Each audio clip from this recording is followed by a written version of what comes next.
said the transformative initiative organized by Ibile Oil and Gas reflects the unwavering commitment, innovation and economic empowerment of Lagosians. He noted that the program will produce energy security, environmental sustainability and job creation. The options are there now, so like we said, the kits are available. The oil and gas will be converting a lot of it. And we just said that our partner coming to Nigeria hopefully very soon, so that we can create jobs, employment for our people. The kits assembly right there. So it gives us more options because it's cheaper.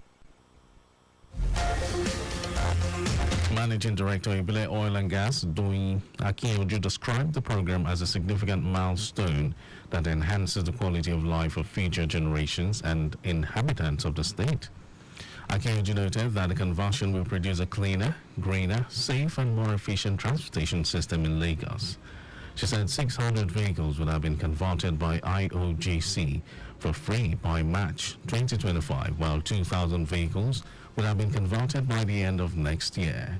Ibile Oil and Gas Corporation was tasked by Lagos State Government to explore safer, cheaper, more efficient and sustainable alternative fueling options.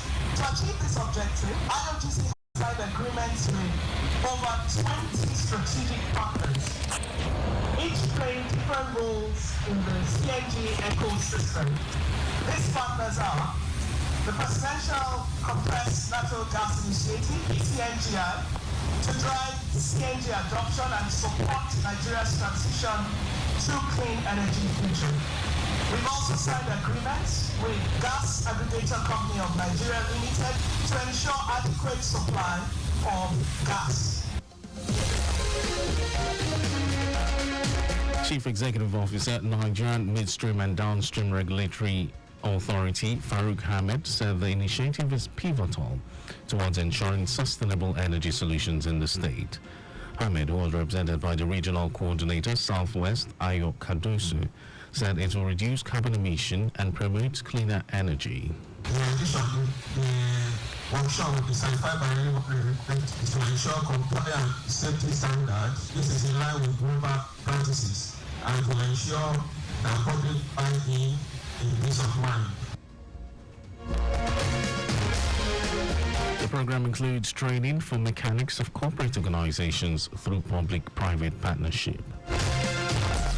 Lagos State Domestic and Sexual Violence Agency DSVA has organized the 11th program of the 16 days of activism with a walk from the Palace of Olojaovekbe, Oba Kamaruddin and Marshal.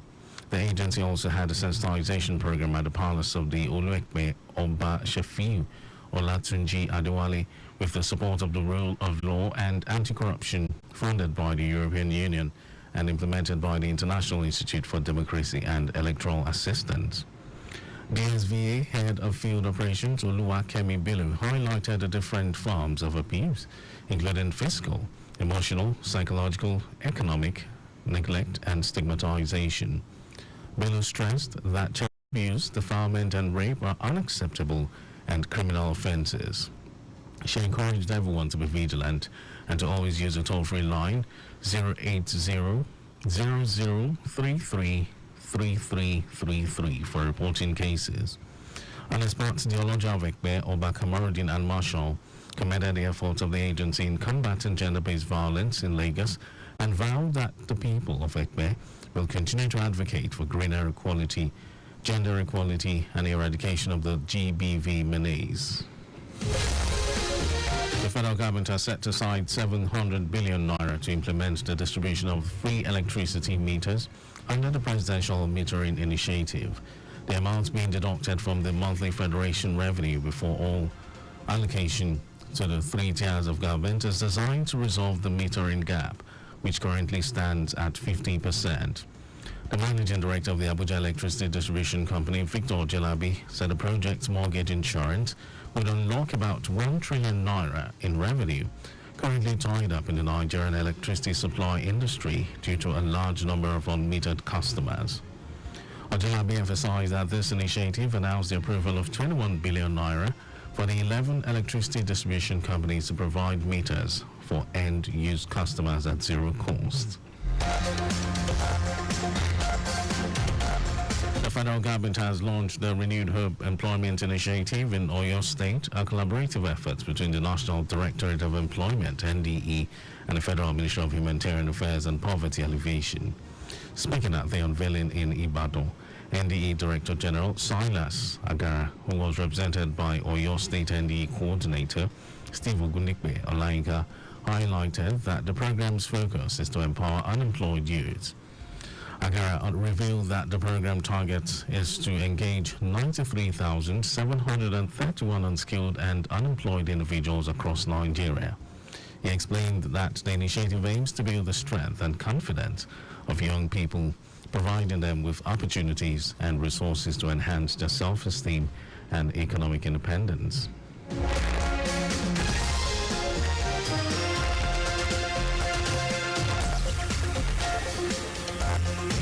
The Nigerian Civil Aviation Authority (NCAA) says it will strengthen collaboration with airlines, operators, and other aviation stakeholders in the South to also ensure seamless airline operations in the zone.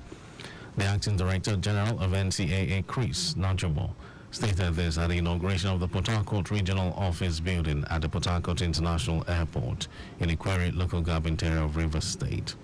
Najamo said the new facility, which came to realization after 22 years in the offing, underscores the authority's resolve to decentralize operations and bring services closer to stakeholders and enhance the flow of communication and operations within the zone. He stated that this occasion marks another milestone in a commitment to advancing aviation safety, security, and service delivery in Nigeria. And in some foreign news, South Korean President Yoon Suk-yeol has made a public apology for his attempt to impose martial law this week, but did not resign, defying intense pressure to step up. Suk-yeol said he would not seek to avoid legal and political responsibility for his decision to invoke the emergency measure of martial law for the first time in South Korea since 1980. He said the decision was out of desperation and would like to sincerely apologize to the people, promising that there would be no second attempt, adding that he will take steps to stabilize political situations in the future. And over to sports news. Former two-time heavyweight champion Anthony Joshua has been shortlisted for the Boxer of the Year award at the inaugural British Boxing Awards set for March 28, 2025. Joshua started with a thunderous victory over Francis Ngannou before suffering a shock defeat to Daniel Dubois in September, joining fellow British heavyweight Tyson Fury on the prestigious shortlist. The star-studded nominees include Josh Kelly, Lawrence Okoli, Joshua Boisi, Chris Billam-Smith, Dennis McCann, Fabio Wardley, Nick Ball, and Dubois.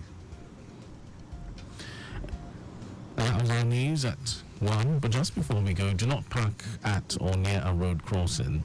You can follow us and like all our various social media platforms: X, Traffic Radio 961, Facebook, Lagos Traffic Radio 96.1 FM, Instagram, Lagos Traffic Radio 961. Subscribe and watch our news and programs live on YouTube, Traffic Radio 961.